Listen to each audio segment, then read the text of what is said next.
Hey guys, hope everybody's doing well. Gotta talk kind of quiet for this video because my baby's sleeping in the other room. But I wanted to do a follow-up to, if you've seen my video on 6-string root note 7th chords. This is the follow-up video that's going to be 5th string root note 7th chords. All the same chords, the same 5 chords. Major 7, minor 7, dominant 7, half diminished, and whole diminished. But now with the root note on the 5th string. Just like the last video, I will say you do need to know your major scale through and through. Otherwise you won't know what I'm talking about, okay? And just like the last video, we are going to be playing all of these in the key of C with our root note on this 3rd fret, 5th string. Alright, let's jump right into it. So for a C major 7, the chord is made up from the 1st, 3rd, 5th, and the 7th notes of the C major scale. Okay, a major chord is 1, 3, 5. A minor chord is 1 flat 3, 5. And for a 7th chord, you're just adding in the 7th degree.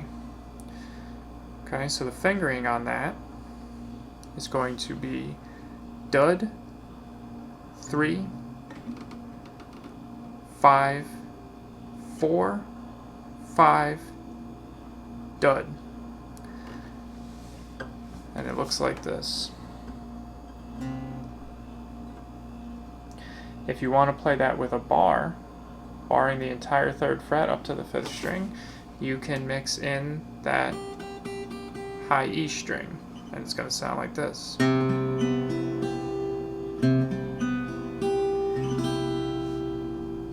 If that's too difficult, I suggest working on that, but if that's too difficult right now, you can mute the high E string and just play those 4 middle strings. Sounds great.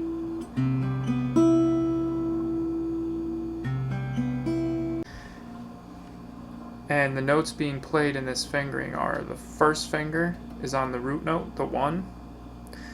The pinky is on the 3rd, which is an E note. The ring finger is on the 5th, which is a G note.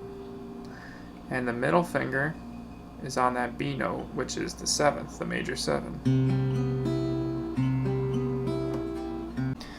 Now, to get into a C dominant 7 or a C7, which is probably how you're used to seeing, if you see it written just C or any chord with the 7, that's a dominant 7.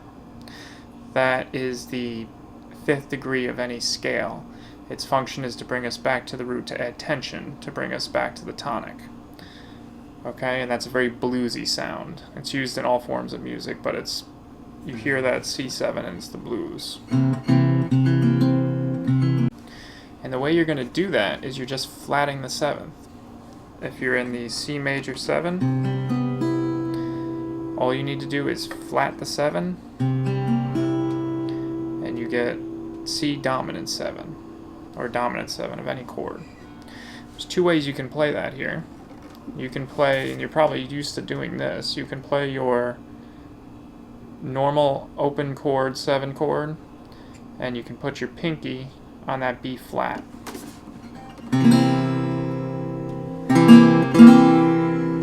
Okay. The only thing about this chord is it doesn't have the 5th of the chord. It's root 3rd, root flat 7. So if you want the full thing, you play it right here. You take that C major 7 shape and pick up the middle finger if you're doing the bar, and you have flatted the 7, okay?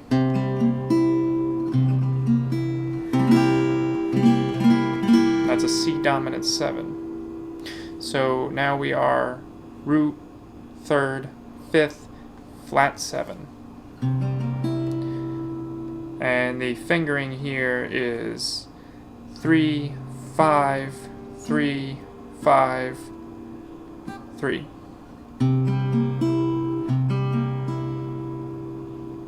So we have major 7, dominant 7.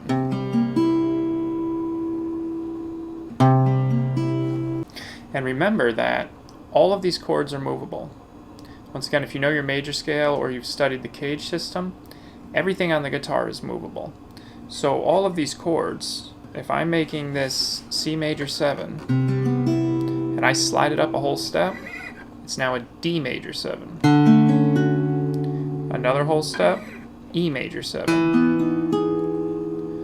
Okay? That's a very cool thing. So all of these shapes are all of your chords. All of your 7 chords can be played with these shapes in different positions on the neck.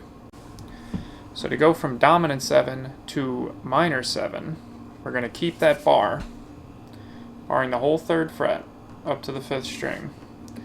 And now we need to flat the 3rd. So our pinky is on the 3rd, on that 2nd string. We need to flat that. So we're going to put our middle finger on the 2nd string, 4th fret.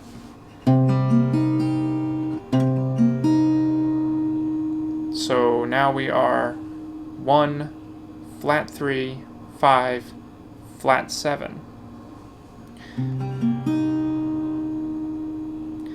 You still have that flat 7 in a minor 7 chord. You wouldn't use the major 7. You can, and that is a chord, but it's not the chord that we're looking for right now. Okay.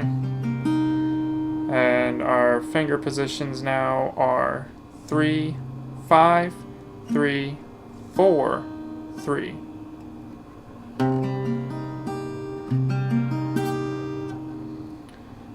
So major 7,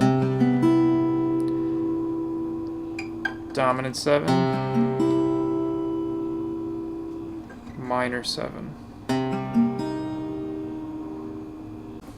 Now we're going to move from there into a half diminished. What a half diminished is you're flatting the 5th of the chord as well. So now everything has been flatted once except for the root note.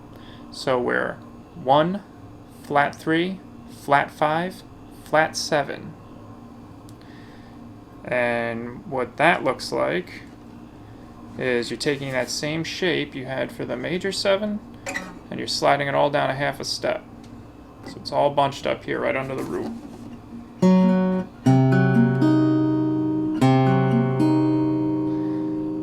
And the finger positions for that are 3, 4, 3, 4, dud.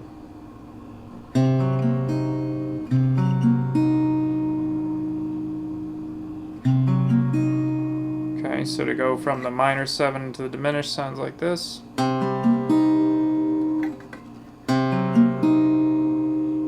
The half diminished, sorry. Now we're going to go into a whole diminished. And that's a pretty big finger change. So that looks like this. And the way that chord is made up is 1, flat 3, flat 5, double flat 7. You might be thinking, isn't that a 6?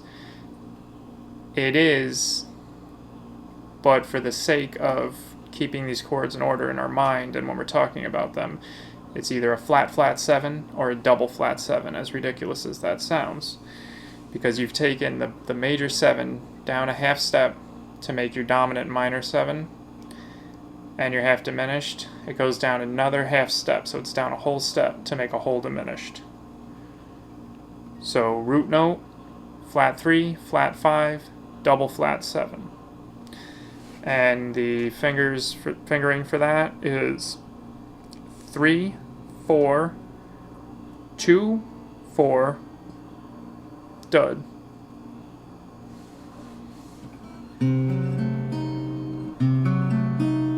And what's very cool about whole diminished chords is the way that they're built.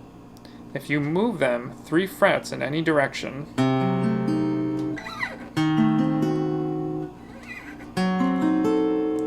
you get a different inversion of the same chord. They can be used as different chords, right, wherever your root note is. So this is an F sharp diminished, but it's still a C diminished, just a different inversion of it. And that's a whole nother video we'll get into, but I just think that's a really cool thing that makes them very versatile. Very, very interesting chords, you know, stepping stones to other chords and things. So that is our whole diminished. So let's recap real quick. We have our major 7, our dominant 7, minor 7, half diminished, and whole diminished.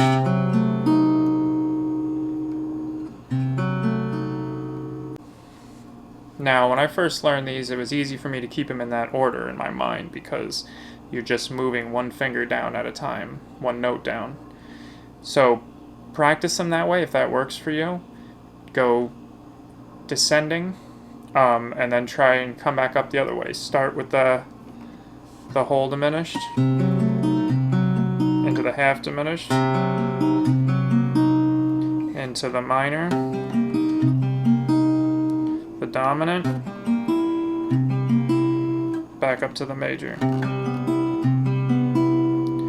and slide them around.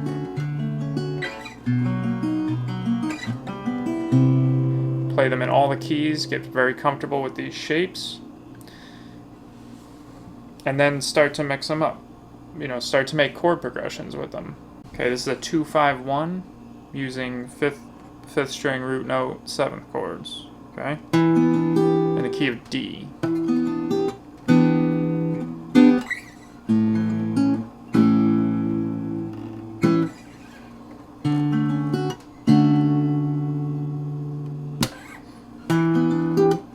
So that's E minor, A7, D major 7.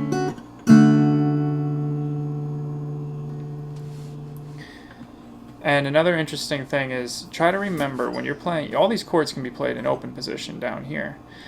When I was playing the dominant 7, you probably already know that chord by just leaving your G string ringing open and playing the 4th and 2nd strings on the 2nd fret. Because when you're playing down here, you can think of it as if there's another fret up here. So if I'm doing a D7, right, I'm doing the bar here. If I move up to the 2nd fret and I'm doing an A7, I don't need the bar because I have the nut. The nut is the bar. So when you've done that chord in the past, that A7 chord, that's the same chord. You just only need 2 fingers to do it. This is the same chord. That bluesy A chord.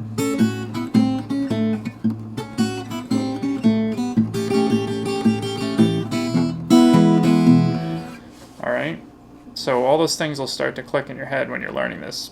Hope all this was helpful and digestible and understandable. I'll be doing the 3rd video. We'll be doing 4th string root note 7th chords.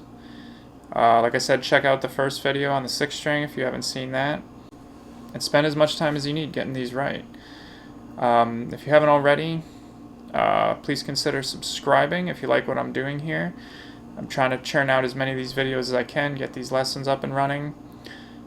So subscribe, hit the little bell notification so you stay up to date on what I'm putting out. Share it if you want to go that far. Like the videos, it mean a whole lot to me. And I hope I'm, giving you guys helpful information and stuff you can use to progress your musical journey. Enjoy, guys. Thank you.